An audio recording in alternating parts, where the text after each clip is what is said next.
If you don't want to end up in a nursing home, you need to find a job. That's exactly what my son told me. He said it with such chilling nonchalance, without even blinking.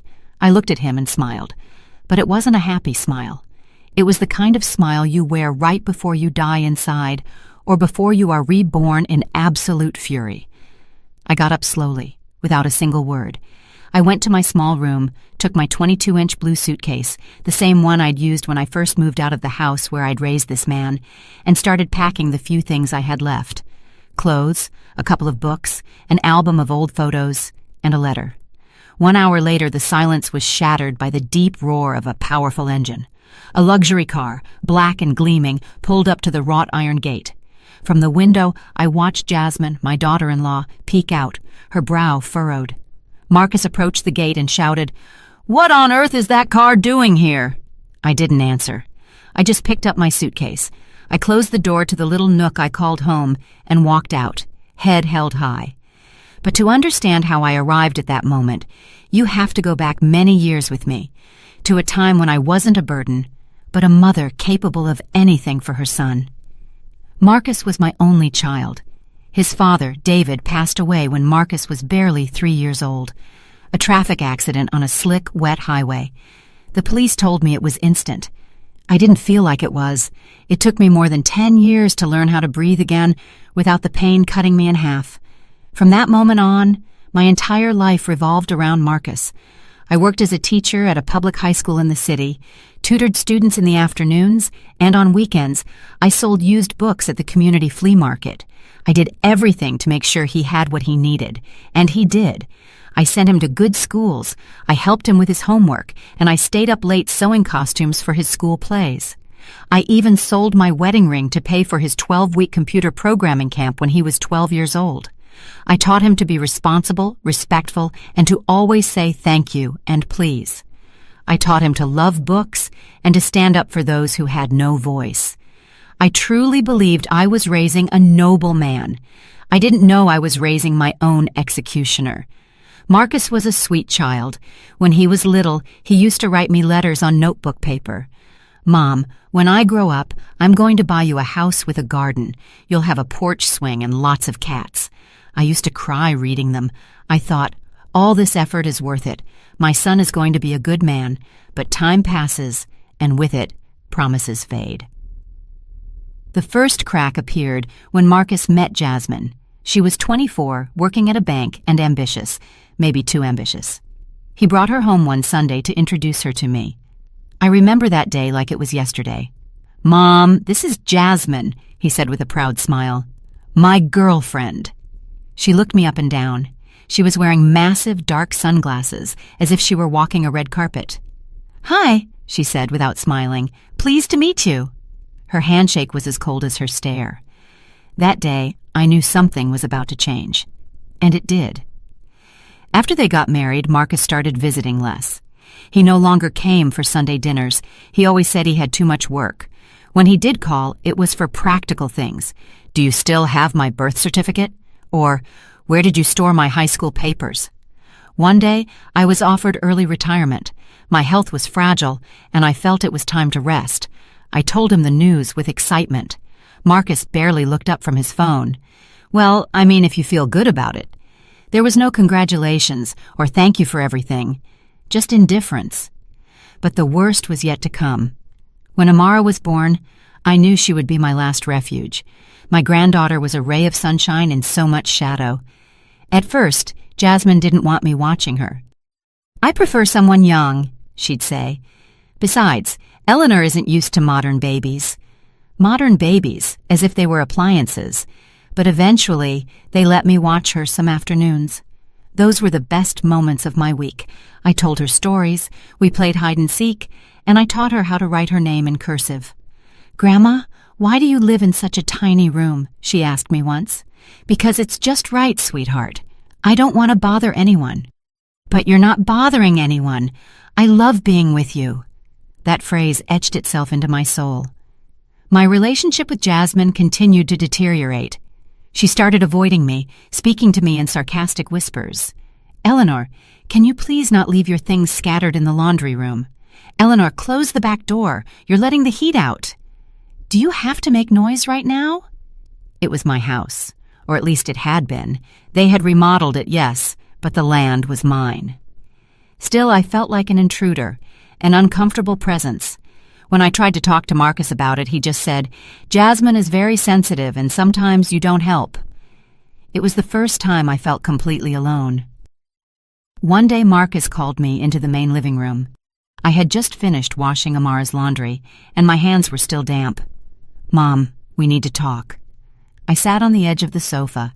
Jasmine stood beside him, arms crossed. "This can't continue," Marcus said. "We're tight on money. We can't afford to support another person." "Another person?" I asked. "I'm your mother, Marcus." "I know, but you're an adult, and you can make your own decisions. If you don't want to go to a nursing home, you'll have to get a job." I felt a knot in my throat, not because of the suggestion, but because of the way he delivered it, the sheer lack of affection, memory, or gratitude. "That's not fair," I whispered. "Life isn't fair, Mom," Jasmine countered. "Welcome to the club." Marcus stood up. "We've talked it over. Take your time, but we can't go on like this." I stayed there, listening to the wall clock. Tick-tock, tick-tock. And I knew something inside me had finally broken. What they didn't know was that I wasn't as alone as they thought. Months ago, I had received a letter that changed my life. It was from Isaiah, a love from my youth, whom I had never forgotten. He found me through an old friend. He wrote to me gently, asking if I ever thought of him. And yes, I thought of him more than I should. We started talking on the phone, then through video calls. He lived down south in North Carolina, where he owned acres of farmland and vineyards. "I never stopped loving you, Eleanor," he told me one night. "And if you'll let me, I want to see you again." That sentence was like a hand extended in the middle of an abyss. When Marcus told me I had to get a job, I had already made my decision. I wasn't going to beg, I wasn't going to scream, and I wasn't going to make a scene. I just smiled. I went to my room, opened my suitcase, packed my things, and looked in the mirror. I had wrinkles, yes, and my hair was more salt than pepper. But I also had something I had lost years ago: courage. And then it happened. The roar of the car, the steps of Marcus and Jasmine approaching the window, the horn blast. Beep. A tense silence. A quick glance from Amara, who had run in from the kitchen. "Grandma, is that car here for you?" I knelt, hugged her tight, and whispered in her ear, "Never let them tell you what you're worth, not even your own blood." I stood up and walked toward the front door. I approached the gate without looking back. Marcus stood there with a frown. Jasmine had her arms crossed, her lips pursed as if she'd bitten a lemon. Amara watched me from the hallway with her big, honey-colored eyes. I didn't say a word. I didn't have to. They didn't deserve my words. I pushed open the iron gate and felt the cool wind hit my face. The car was there, a gleaming black Mercedes-Benz S-Class, polished like the night, its engine still running, as if it knew I wouldn't change my mind. The rear door opened, and there he was, Isaiah. "Good afternoon, Eleanor," he said, stepping out with elegant ease. "I've been waiting for you." I saw Jasmine scowl even deeper, as if she couldn't comprehend what was happening. Marcus took a step forward. "Who is this guy?" he asked, raising his voice. Isaiah offered me his hand. I took it. "Isaiah Reynolds," he replied, without looking at my son. "I'm a friend of your mother's, and I'm here to pick her up. She has nothing left to do here." The word mother seemed to hit Marcus like a slap. He blinked, trying to process what he was seeing, and then he spoke to me. "What are you doing? You're leaving with a stranger? Just like that?" I looked at him, and for the first time, I spoke. "I'm not leaving with a stranger. I'm leaving with someone who sees me, who listens to me, who values me, something you stopped doing a long time ago." Jasmine let out a sarcastic laugh. "My goodness, this is like a soap opera, running off with some rich old man now. Seriously?" Isaiah smiled politely, but his eyes held an icy firmness. "Ma'am, you started the soap opera when you decided to treat this woman like she was trash. Today is just the end of the first act. Get ready for what's coming next." He helped me into the car. I closed the door, and from the window I saw Amara running toward the gate. "Grandma, wait!" Isaiah stopped the car before pulling away. I rolled down the window. Amara reached into her pocket and handed me a folded piece of paper. "It's a drawing for you." I took the paper, hugged her, and whispered, "Never change, my love. You're the one with the good heart." The car pulled away, and I didn't look back. The first few miles were silent. I watched the streets that had seen me haul grocery bags, enter through the back door as if I were staff, and swallow insults for not bringing in income. Every tree, every post was a witness to my silence, and now they would also be witnesses to my departure. Isaiah drove smoothly, as if he had all the time in the world. "Are you all right?" he asked without taking his eyes off the road. I nodded, though I didn't know if it was true. "I don't know if I'm all right, but I'm awake, and that's a miracle." He smiled. He took my hand gently. "Do you want to go straight home, or do you want to stop somewhere first?" "Do you have time?" "I have a lifetime." I laughed. After so much time, I laughed for real, and that's when I knew it. I was no longer the woman who walked with her head bowed. I was someone else. Or rather, I was starting to become who I was before the fear took over. We stopped at a small, warm roadside diner with huge windows and the scent of fresh baked bread. We sat by the window. Isaiah ordered 2 coffees and some pastries. "Do you remember the first time we went to a place like this?" he asked me. "Of course. I ordered black tea with lemon, and you said that wasn't what happy people drank." He laughed. "And you told me, then I'm a proud, unhappy woman." We both laughed. But then silence returned. Isaiah looked me in the eye. "Eleanor, did they hurt you badly?" "No." I swallowed. I felt something break inside. I don't know if it was hurt or just neglect. It was years of small things, glares, comments, closed doors, favors that turned into debts. I was slowly fading away, Isaiah, like a candle that burns down without anyone noticing. "I noticed," he said, and in that moment, I burst into tears. I cried for everything I had silenced, for every Sunday I ate alone, for every time I pretended not to hear Jasmine call me a nuisance, for every hug Amara wanted to give me that her mother blocked, for every promise Marcus forgot. Isaiah didn't say anything. He just held my hand. And right there, I understood that sometimes silence doesn't hurt. Sometimes it heals. Hours later, we arrived at his house.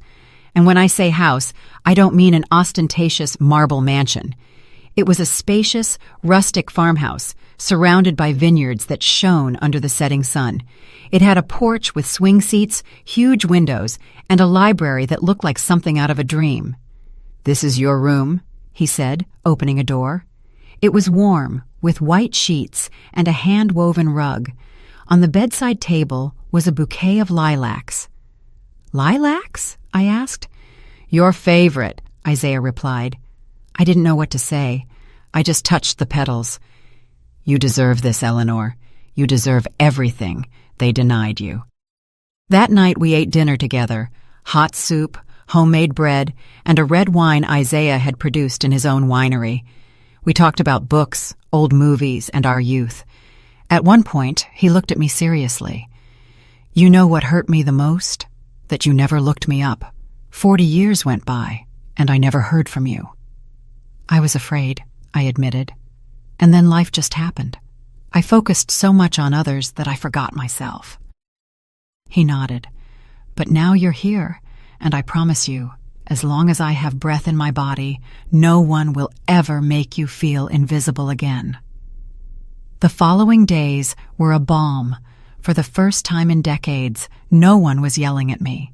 No one was correcting how I hung the laundry, or for leaving a light on, or for reading late. I was free. And in that freedom, I started to remember who I was. I started writing small stories, poems, and random thoughts again. Isaiah encouraged me, read my work, and asked me questions. Sometimes he woke me up with coffee in bed, other times with wild flowers. But like everything in life, the past doesn't always stay behind. One afternoon, as I was reading on the porch, my cell phone vibrated. It was an unknown number. Hello? Silence. Then a voice I recognized instantly. Mom, it's Marcus. I froze. What do you want? Can we please talk? I don't know if I have anything to say to you. Please, it's important. I sighed. Something in his tone unsettled me. It wasn't arrogant. It sounded vulnerable. Tell me. Jazz left me. She said she couldn't handle this mess, said I wasn't man enough, and she took off. She left me with the house. And Amara. I had to sit down. The world seemed to be spinning backward. And what does that have to do with me? I don't know what to do. Amara cries all day. She asks about you. I can't handle all of this. I feel lost. There was a long pause. I could hear him breathing. I need you, Mom. I remained silent. I had waited years for that phrase. But now it didn't hurt. It was just a rusty chain trying to latch onto me again. And then I said, I needed you too, Marcus, for years. And you weren't there. I know. I messed up. I was an idiot. Don't tell me. Show me. Because if you want me to come back, it won't be to that little room, and it won't be to your contempt. Marcus sobbed. I hadn't heard him cry since he was 6 years old. Can I come see you?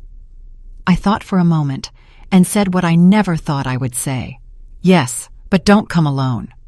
Who do you want me to bring? Bring Amara. She has every right to see me. You'll have to earn yours. The morning sun illuminated the vineyards, but my heart was torn between calm and anxiety. I had agreed to see Marcus, not because I trusted him, but because my granddaughter Amara deserved to know I hadn't abandoned her. Isaiah watched me from the porch as he drank his coffee. Are you sure you want to see them? I nodded, though I was shaking inside, not because of him, but because of her. Isaiah put down his cup, walked over, and stroked my cheek. Whatever happens, I'll be right here. You are not alone, Eleanor. Not anymore. I took a deep breath, and I waited. At 11:30, the same family car that had seen me silenced so many times pulled through the wooden gate. Marcus got out first. He was no longer the arrogant, haughty man of weeks prior. Dark circles under his eyes betrayed sleepless nights, and his wrinkled shirt seemed to hang loose on his body. Amara got out next. She ran to me without a second thought. Grandma! I hugged her with a strength I didn't know I had. Her hair smelled like almond soap, and her body trembled with emotion. I thought you didn't want to see me anymore, she whispered. Never, my love. Never think that again. Marcus watched us from a few feet away, unsure what to do with his hands or his guilt. Can we talk? He finally asked. I looked him straight in the eye. 10 minutes, that's all. We sat on the porch. Isaiah discreetly took Amara inside and offered her juice and cookies. Through the window, I saw her telling him something, moving her hands like wings. My granddaughter was happy, and that gave me strength. Marcus sat across from me. He fidgeted uncomfortably, as if the seat were burning him. I don't know where to start, he said. Then don't start. Just be clear. He swallowed. You're right about everything. I failed you. I allowed things I never should have allowed. I let Jazz humiliate you, make you feel like a burden, and I ignored it. I focused on my job, my daughter, and I pushed you aside. No, you shoved me aside. There's a difference. He lowered his gaze. He looked defeated. I know I have no excuses, but I'm here because I'm alone and because I only now understand what you did for me for years. And you only just realized that? Yes. When I saw myself washing dishes, cooking, finding clothes for Amara, taking her to school, and enduring her crying, I understood. I understood that you did all of that, and I never appreciated it. Silence. I'm sorry, Mom. I kept looking at him. He was my son, the one who called me his queen when he had a fever and I read him stories. And at the same time, he was the man who allowed his wife to treat me worse than a maid. Both truths coexisted, and they hurt. I don't know if I can forgive you, but I can listen to you. That's a start. We spent the afternoon in the garden. Amara played with Isaiah, who was teaching her how to plant a small vine. They laughed as if they had known each other their whole lives. Marcus watched me in silence. He loves you, doesn't he? Much more than you ever allowed yourself to. And you love him? I'm rediscovering him, but yes, I do. Marcus nodded. His pride seemed to dissolve with every word. I don't know if I have the right to ask this, but could you keep Amara for a few days? I got a temporary job in another city for a few weeks, Seattle, Washington. I have no one to leave her with, and she wants to stay with you. I turned toward my granddaughter. Her eyes were sparkling with hope. Can I, Grandma? Can I stay with you and Isaiah? Isaiah appeared then, as if the scene had summoned him. It would be an honor, but only if your grandma agrees. I sighed. All right, but under my rules. No surprise visits, no meddling. Marcus nodded immediately. Thank you truly. Before leaving, he turned one last time. I know I have a lot to prove. I just want you to know I'm willing to undo the damage. I watched him get into the car and drive away down the dirt road. A part of me felt relief, another nostalgia, but none of me felt guilt. The days with Amara were a balm. We ate breakfast together, walked through the vineyards, and baked cookies. Isaiah became her silent hero. He told her stories, listened patiently, and taught her how to recognize stars at night. One afternoon, as Amara was drawing on the porch, Isaiah hugged me from behind. I never imagined having this, he whispered. Having what? Peace, family, real life. I turned to look at him. His eyes were moist. Thank you, Eleanor, for coming back to me. I didn't come back. I found myself again, and you were there. But calm, as always, comes at a price.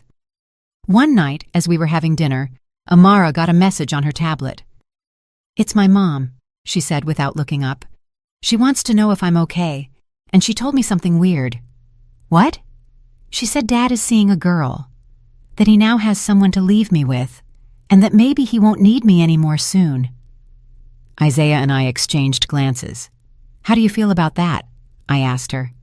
Sad, but I don't want to go back. I'm happy here. I hugged her. You will always have a place here, my love. Always. But something sparked in me. Jasmine.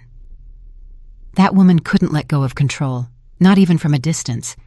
And if Marcus was starting to rebuild his life, who was to say he wouldn't repeat his mistakes? That night, I sat down at Isaiah's desk, took paper and pen, and wrote a letter. Dear Eleanor, for years you allowed others to decide your worth, to label you, to hide you, but you are not a shadow. You are a light, and even if it sometimes flickers, the light always returns. Never forget who you are. You are starting a new life, and this time, you are not alone. I folded the paper and put it in a small box next to a photo of Amara and me. That would be my reminder, my anchor. 2 days later, Marcus returned. He was smiling and holding a bouquet of flowers, but something in his eyes alerted me. I have news, he said. Good news. I was offered a permanent, well-paying, stable position, but it requires me to move to Denver, Colorado. He looked down. He hesitated. She can come with me, or if you want, you could come too. The proposal hit me like a slap. Are you asking me to leave my life, my home, to come live under your wing again? Not under my wing, as a family, together. You can help me with Amara. You can have your own space. It wouldn't be like before. I looked at him for a long time, and then I knew he hadn't completely changed. He still thought I existed to serve, to fill voids, to put out fires he couldn't handle. I stood up. Thank you for the offer, but no. And Amara? She can decide, but I won't dim my light again. That night, as I prepared dinner for Amara, I sat next to her. Your dad wants to move and take you with him. And you? I'm staying because this is my life now, but you get to decide. Amara cried. She hugged me tightly. I want to stay with you. Are you sure? Yes. I feel loved here. Over there, I feel forgotten. Isaiah appeared at that moment, bringing freshly baked bread. Is there room for one more? Amara smiled, and for the first time, I knew we were okay, that we had broken the cycle. The morning began with the chirping of birds and the scent of coffee that Isaiah was brewing.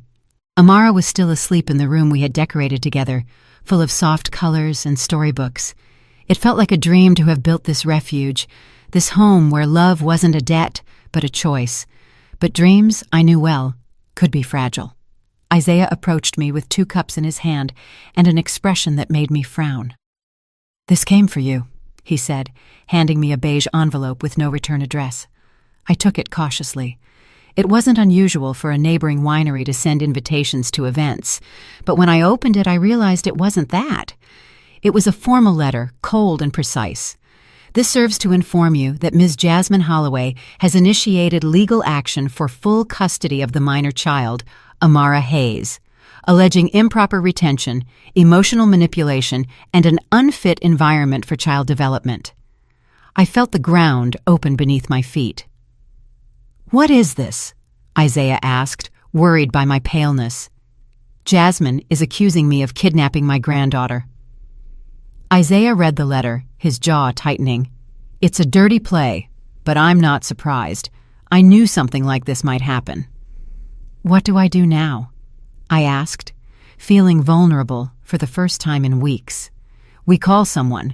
I know a guy, a retired lawyer, but a very good one, Victor Sterling. I'm going to tell him everything." That same afternoon, Victor came to the farm. A man in his late 60s with a calm voice, firm hands, and a sharp gaze. He listened to my story without interrupting, taking notes, observing and analyzing every detail. "They have a child in common, but the mother is using the system to manipulate the situation," he concluded. "This won't be easy, but we have a case." "Can she take Amara away from me?" I asked, my voice cracking. Victor took a deep breath. "Only if Amara wants to go with her, or if she can prove you're unfit. But from what I see, there is nothing here that indicates danger. On the contrary, Jasmine can lie. She's done it before. And we're going to tell the truth and prove it." I felt supported. For the first time, someone was talking to me about justice, not resignation. That night, the 3 of us ate dinner together. Amara noticed something different in the air. "Did something happen?" she asked, stirring her noodles with her fork. I looked her in the eyes. I didn't want to lie to her, but I didn't want to burden her with worries that weren't hers. "Your mom wants to see you, and she's a little upset because you didn't go back with her." Amara looked down. "She's mad because I want to stay with you." "Maybe, but it's not your fault. You have the right to choose where you feel happy." She got up, hugged me tight, and whispered, "I don't want them to take me away from here." And my heart broke. Isaiah took her to bed. When he came back, he found me on the porch, smoking a cigarette after years of quitting. "I don't want to lose everything again," I told him. "You won't lose anything. Now you have someone who supports you, and you are not alone, Eleanor. This time, we're going to fight together." He was right. The following days were a whirlwind of hearings, social worker visits, and psychological interviews. Amara responded with unexpected maturity. She firmly stated that she felt cared for, loved, and respected in our home, and that in her previous house, no one listened to her, and her mother was always absent or in a bad mood. The psychologist wrote a clear report. The minor expresses a strong emotional bond with her grandmother, Eleanor Hayes, with whom she reports feeling protected, understood, and happy. No emotional manipulation was detected. It is recommended to preserve the stability of the current environment. When Victor read it to me, I couldn't help but cry. It was the first time a legal document had stated something I already knew. Amara wasn't being held. She was safe. Days later, we were called to the courthouse. Jasmine arrived, impeccably dressed, with her lawyer and her mask of a dethroned queen. I arrived with Victor and Isaiah, my heart racing. Amara did not attend, per the judge's recommendation. The judge read the reports and listened to the lawyers. The tension was palpable. "Miss Jasmine Holloway," he finally said, We find no grounds to revoke the temporary custody granted to Ms. Eleanor Hayes as a provisional caregiver. The minor has clearly expressed her wishes. Therefore, custody will remain as is, and scheduled supervised visits will be established for you." Jasmine gritted her teeth. Her lawyer put a hand on her arm to calm her. "This isn't over," she told me on her way out. "You don't know what I'm capable of." I looked at her with a peace she couldn't understand. "Yes, I do. That's why I'm not afraid of you." That night, we had a special dinner. Isaiah cooked his famous meatloaf. Amara made an improvised cake with frosting and cookies. We laughed as if we had defeated a dragon. In a way, we had. After tucking Amara in, Isaiah and I sat on the porch. "You were a lioness today," he said. "I felt alive today for the first time in a long time." He took my hand and kissed my fingers. "I love you, Eleanor, just as you are, and I want everything with you." I looked at him, my chest filled with something new, not gratitude or dependence, but love, free and chosen. I never thought love could feel like this after so many years, after so many wounds. With Isaiah, it wasn't just companionship. It was freedom. It was knowing that someone looked at me and truly saw me. For weeks we lived in a tense calm. Jasmine's threat seemed to have evaporated after losing in court, but deep down, I knew she hadn't given up. That woman didn't know defeat. She only knew how to hide and attack again. And that attack didn't take long. It started with small signs. One day, the principal of Amara's school called me. "Ms. Hayes," she said in a worried tone, "we received a request for a change of legal guardian. It says you are no longer authorized to pick up Amara." The request came signed by Jasmine Holloway, but it has no judicial backing. Of course, we won't allow it, but I'm notifying you because this is serious. I hung up, my hands shaking. I sat on the edge of the bed with a sense of absolute vulnerability. Isaiah, seeing me, knelt in front of me. "Her again." I nodded. "She's trying to slowly remove me from Amara's life, from the background. She won't succeed, but we'll have to be alert." That night, I spoke with Victor. He confirmed my suspicions. Jasmine was appealing the ruling, but not just that. She had made false claims of psychological abuse and social isolation. The most serious part, she had hired a private investigator to follow me. There were photos, videos, even screenshots of my social media. "This is no longer just a legal issue," Victor said. "It's a personal attack. She wants to destroy you." "And can I do something?" "Yes, we can counterattack, but we have to go all in." I sighed. I looked out the window. Amara was playing with Isaiah in the garden, blowing bubbles. Her laughter was so pure that it hurt to imagine it being extinguished by her mother's shadow. "Then we'll fight," I said. "For her and for me." Victor nodded. "And this time, we're going to expose her." The following days were a whirlwind. We gathered evidence of everything. Calls, audio recordings, messages. Jasmine had threatened to kick me out if necessary. She had yelled at Amara on the phone, calling her ungrateful. She had even lied about her job, declaring false income to avoid sharing maintenance costs. Victor prepared a complaint for defamation, judicial harassment, and emotional distress. But just when we felt we were in control, something happened that chilled me to the bone. One evening, Amara didn't come home from school. Her teacher confirmed her mother had picked her up because it was her visitation day, but that visit was not authorized. I panicked. I called the school, Victor, Isaiah. No one knew anything. I dialed Jasmine's number, switched off. It was 3 hours of hell until I received a message. "Amara is fine. She just needed to be with her mother. I'll let you know when I bring her back." It didn't say where they were or when she would return. Just that. Isaiah held me tight while I trembled like a leaf. We called the police and filed a report. I didn't sleep that night. I just cried. I felt my soul being torn from my body. The next morning, Jasmine showed up at the farm, Amara by the hand. The child's eyes were swollen from crying. "Here she is," Jasmine said with cynicism. "She's fine. She just needed to be with me. You're not her mother, Eleanor. You can't forbid me from seeing her. You didn't have permission. That was kidnapping. Oh, please, dramatic as always. Look at her. She's alive.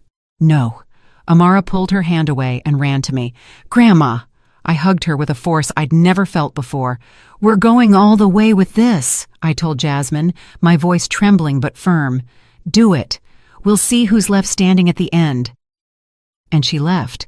Victor activated the entire legal system. He requested a temporary restraining order. The judge agreed. Jasmine couldn't come within 1,000 feet of the property without a court order, but that only infuriated her more. A week later, someone broke Isaiah's car windows. Days later, we found animal droppings at the farm entrance. One morning, we heard a loud crash. Someone had thrown rocks at the roof. Amara woke up screaming. Isaiah went out with a baseball bat. He found no one. We reported everything, but the authorities said the usual. Without proof, there's not much we can do. I wasn't sleeping anymore. I lived in a state of constant alert. Isaiah proposed something radical.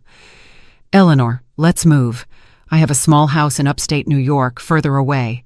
We could start over there without the weight of this craziness. Abandoning this isn't giving up. It's protecting you. And protecting Amara. I thought about it for days, but every corner of that farm had a history. Every tree, every stone was part of my identity. I couldn't let Jasmine steal that from me, too. No, if I leave, she wins, and I won't allow it. Isaiah nodded. He didn't pressure me, but I understood that the exhaustion was catching up to him, too. One afternoon, while shopping in town, a woman approached me in the supermarket line. You're Amara's grandmother, right? Yes. I heard your daughter-in-law reported you for abuse. They say the child isn't going to school. Is it true? I felt a pit in my stomach. That's a lie. Well, you know how people are. Some folks shouldn't be raising children. I left without buying anything. The smear campaign had begun. Neighbors looked at me with distrust. Some withdrew their invitations. Others stopped greeting me. They were isolating me, and that hurt more than Jasmine's insults. One night, after tucking Amara in, I went out to the garden. I looked up at the sky, searching for answers. Why is this happening to me? I murmured into the air. I just wanted to take care of my granddaughter, to love without fear. Is that too much to ask? Isaiah came out and hugged me from behind. You're not alone, even if the world shouts otherwise. I'm with you. And if she doesn't stop, if she keeps going until she breaks us, then we will resist until our last breath. A few days later, we received the final summons. Jasmine had secured an extraordinary hearing. She was going to present new evidence to request exclusive and definitive custody. It was her last punch. The trial would be in a week, and I had to prepare myself. Victor gave me a piece of advice. Don't just tell your version. Show your life. Show who you are. Let the judge see that you're not a threat. You're a source of support. That night, I wrote a letter. I didn't know if it would be read, but it helped me order my soul. My name is Eleanor Hayes. I am 66 years old. I am not perfect. I've made mistakes, but I would never stop loving someone who needs me. I am not fighting out of pride. I am fighting for a bond that life gave me and that I do not intend to surrender to anyone's whim. I put the letter in my purse and decided it would be my shield. Amara, upon hearing about the trial, was scared. I'm going to have to leave. No, my love. This time we're going to win. And if we don't? I looked at her, my soul breaking. Then we'll go together, wherever it is, but together. She smiled. She hugged me. You're my home, Grandma. And that sentence was worth more than 1,000 court orders. The day of the trial arrived with an impossible mix of emotions: fear, hope, rage, and something deeper that I didn't know if it was courage or simply exhaustion. I dressed soberly, carefully combed my hair, and before leaving, I hugged Amara tightly. I love you, Grandma, she said, looking at me with those big eyes. I love you more, my queen. No matter what happens, nothing is going to separate us. You know that, right? She nodded with silent tears. Isaiah led me by the hand to the car.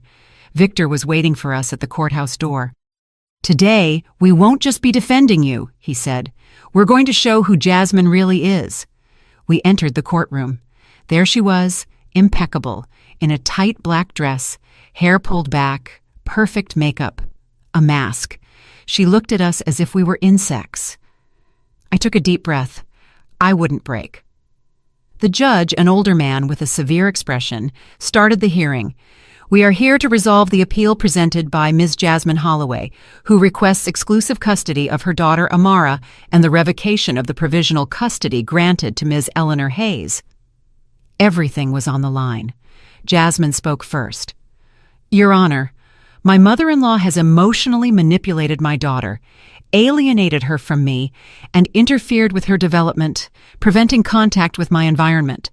She has created an unauthorized figure of authority. Amara needs a mother, not an obsessive and possessive grandmother." Her words hurt, but even more painful was that she said them in a trembling voice, as if she truly believed she was right.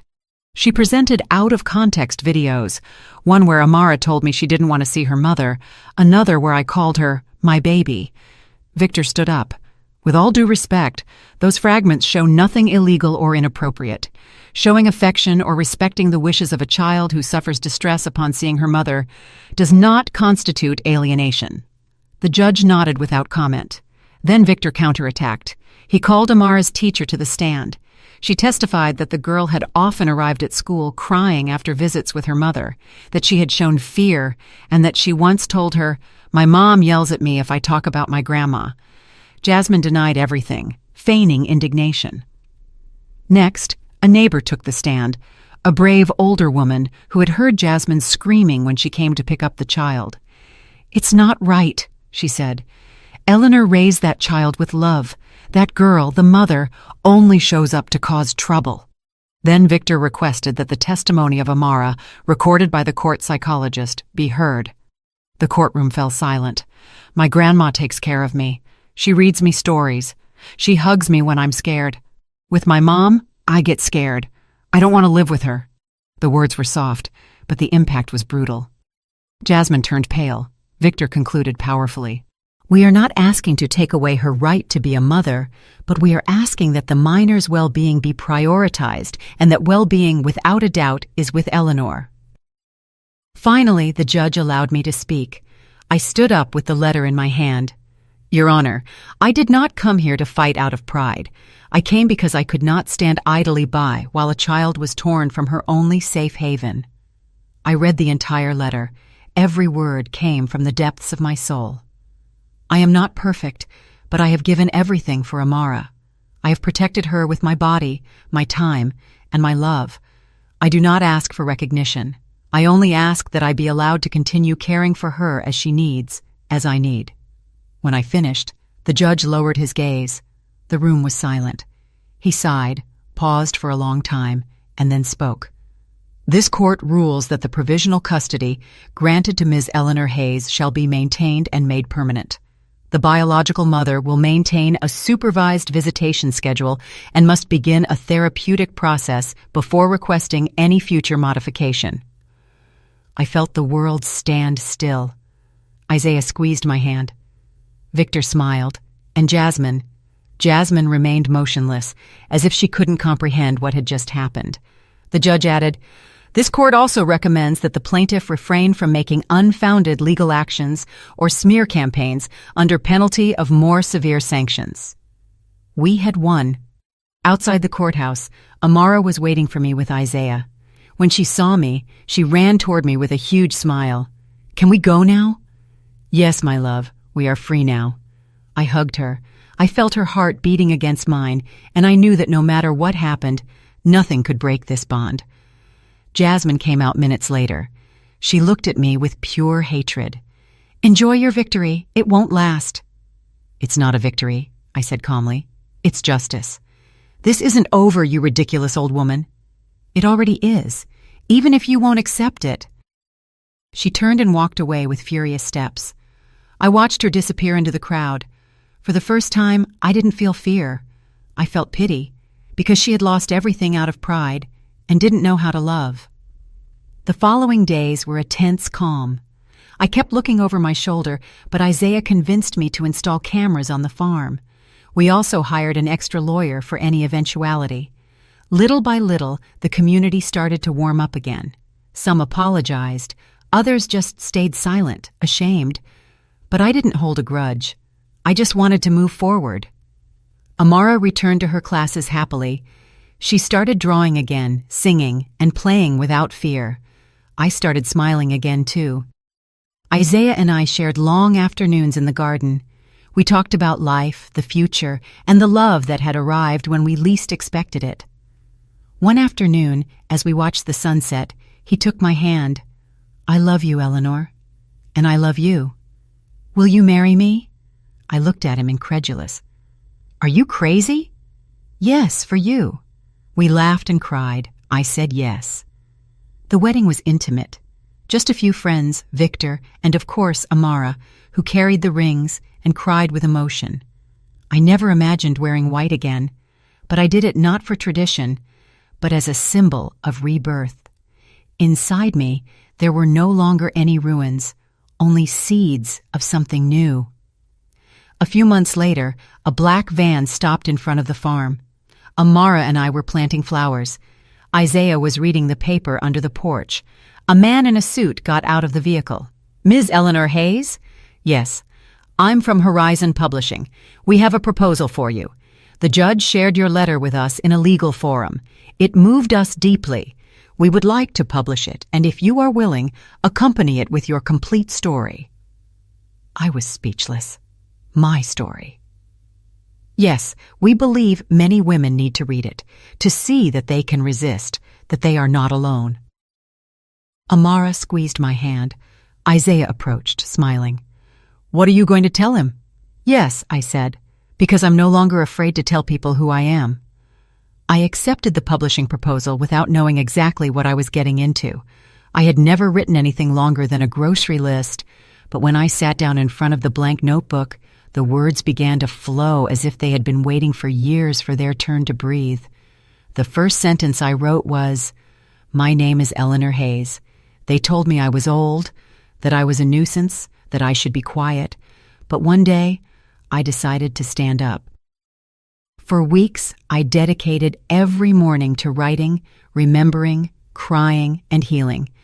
The pain turned into paragraphs, the rage into chapters, and the loneliness into a voice. Victor helped me organize the facts. Isaiah corrected my spelling errors with infinite patience. Amara sometimes sat beside me and said, "Are you telling the part where you saved me, Grandma?" "Yes, my love, but I'm also telling how you saved me." The book was published 6 months later with a title that left no room for doubt. If you don't want to end up in a nursing home, get up. The cover showed a silhouette of a woman with a suitcase in her hand, standing in front of an open gate. I didn't expect it to sell much. I thought a few women in some community library would read it, but the unexpected happened. It went viral. Social media was flooded with quotes from the book. Women of all ages began sharing their stories. Some wrote me letters. Others sent me audio messages in tears. One even drove from another state just to give me a hug. "Your story made me go back home," she told me. "It made me apologize to my mother. It made me understand everything I didn't want to see." I couldn't believe it. One day, a television host called me to invite me to an interview show. "We want you to come and tell your story live. It's inspiring. You're changing lives." I hesitated. I didn't like exposure, but Victor insisted. "You have to go, Eleanor. Not for yourself, but for all those who are still silent." I went, entering the studio trembling. The lights, the cameras, the microphones, everything seemed overwhelming. But when the host greeted me warmly, something in me calmed down. "Eleanor," she said, "thousands of women are watching this. What would you tell those who are living what you went through?" I thought for a few seconds and then replied, "Don't believe that you are alone. Don't listen to anyone who tells you it's too late, that you're worthless, because there is always a day to start over. Even if you are 60, 70, or 80 years old, it is never too late to stand up." The applause was immediate, and it wasn't for me. it was for all of them. After the program, life changed. I was invited to give talks at community centers, interviewed on radio shows, and even a university asked me to speak at a conference on senior citizens' rights. But I was still the same woman. I still got up early to make breakfast for Amara. I still cleaned my garden, watered the plants, and still sat with Isaiah to watch the sunset. One day, as we were having coffee on the porch, he looked at me and said, "Do you realize what you've done? You turned humiliation into dignity and sadness into strength. Not everyone can do that, Eleanor." "I only did what any mother or grandmother would do," I replied. "Defend those they love." "Yes, but you also defended yourself. And that is the hardest part." Jasmine kept her distance. She carried out the supervised visits with coolness and detachment. Little by little, Amara started talking to her without fear. I never spoke ill of her mother. Never. Because I understood a profound truth. You don't win by hating. You win by loving with greater strength. One day, Amara asked me, "Did you forgive her, Grandma?" I was silent for a moment. "I don't know if I forgave her, but I no longer hate her." "That's enough, isn't it?" "It's more than enough." Years later, the book was adapted into a play. I was invited to the premiere. The curtain opened, and I saw an actress with white hair playing me with the same suitcase in her hand, with the same tremor in her voice. Hearing my own words in another body made me cry. Isaiah squeezed my hand. Amara, now a teenager, hugged me. "That's you, Grandma, the bravest of all." The play ended with the actress opening the gate and getting into an imaginary car. The audience gave a standing ovation. It was then that I understood. My story was no longer just mine. The last recognition came when I was awarded a Citizen's Medal of Merit. In the speech, the mayor said, "Today, we honor a woman who taught us that old age is not synonymous with uselessness, that motherhood has no age limit, and that love is stronger than any court ruling." I approached the microphone. I no longer trembled. "Thank you for this recognition, but I want to say something more. When my son told me, if you don't want to end up in a nursing home, you need to find a job, he didn't know he was giving me an opportunity, because sometimes what looks like the end is only the beginning." People applauded, but I looked up and thought of David, and how I wished he could see me now, free, alive, reborn. Today, looking back, I don't see a tragedy. I see a story of transformation. Amara grew up surrounded by love. She chose to study psychology. She says she wants to help other children like her. Isaiah and I continue walking together, growing old hand in hand, laughing at our wrinkles and our clumsiness. My house filled with books, flowers, and visitors. Many women come to tell me their stories. Some bring me homemade pies.